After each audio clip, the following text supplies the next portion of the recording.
Thank you, Chairwoman Waters, Ranking Member McHenry, members of the committee. I'm happy to discuss with the committee my purchases of GameStop shares and my discussions of their fair value on social media.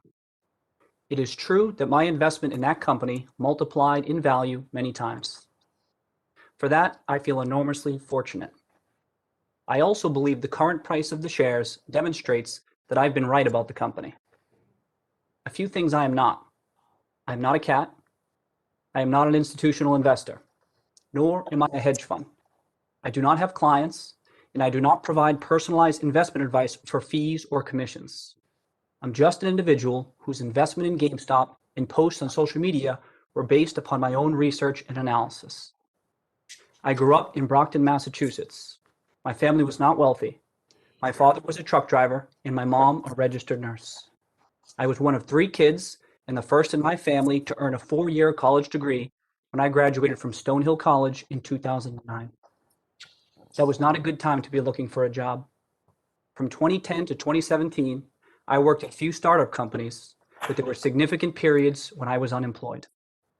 I took an interest in the stock market, and even though I had very little money, I used those times to educate myself and learn more about investing. In April 2019, after nearly 2 years unemployed, I accepted a marketing and financial education job at MassMutual.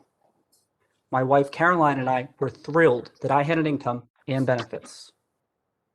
My job was to help develop financial education classes that advisors could present to prospective clients. I was not a stockbroker or a financial advisor.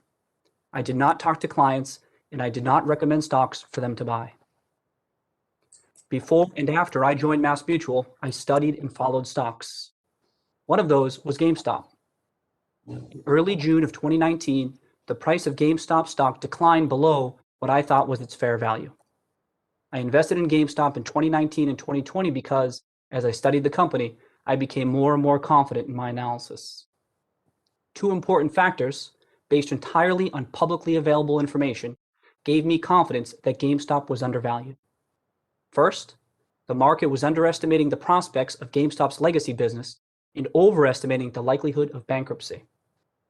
I grew up playing video games and shopping at GameStop, and I plan to continue shopping there.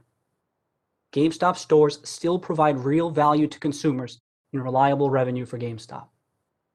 Second, I believe that GameStop has the potential to reinvent itself as the ultimate destination for gamers within the rapidly growing $200 billion gaming industry. GameStop has a unique opportunity to pivot toward a technology-driven business. By embracing the digital economy, GameStop may be able to find new revenue streams that vastly exceed the value of its business. I am hardly the only person who has advocated these points. When I wrote and spoke about GameStop on social media with other individual investors, our conversations were no different from people in a bar or on a golf course or at home talking or arguing about a stock. Hedge funds and other Wall Street firms have teams of analysts working together to compile research and analyze shares of companies.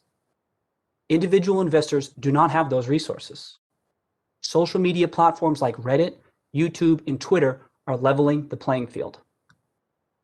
The idea that I use social media to promote GameStop stock to unwitting investors and influence the market is preposterous.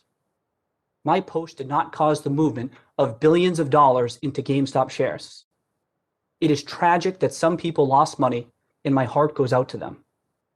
But what happened in January just demonstrates again that investing in public securities is extremely risky. As I said earlier, I consider myself and my family fortunate with our investment. When the stock price broke $20 in December, I knew my investment was a success. I was so happy to visit my family in Brockton for the holidays. The money will go such a long way for us. We had an incredibly difficult 2020. Most difficult was the tragic and unexpected loss of my sister Sarah in June. I am grateful to be in a position to give back to and support my family. As for what happened in January, others will have to explain it. It's alarming how little we know about the inner workings of the market. And I am thankful that this committee is examining what happened. I also want to say that I support retail investors' right to invest in what they want, when they want. I support the right of individuals to send a message based on how they invest. As for me, I like the stock. I'm as bullish as I've ever been on a potential turnaround for GameStop, and I remain invested in the company. Thank you. Cheers, everyone.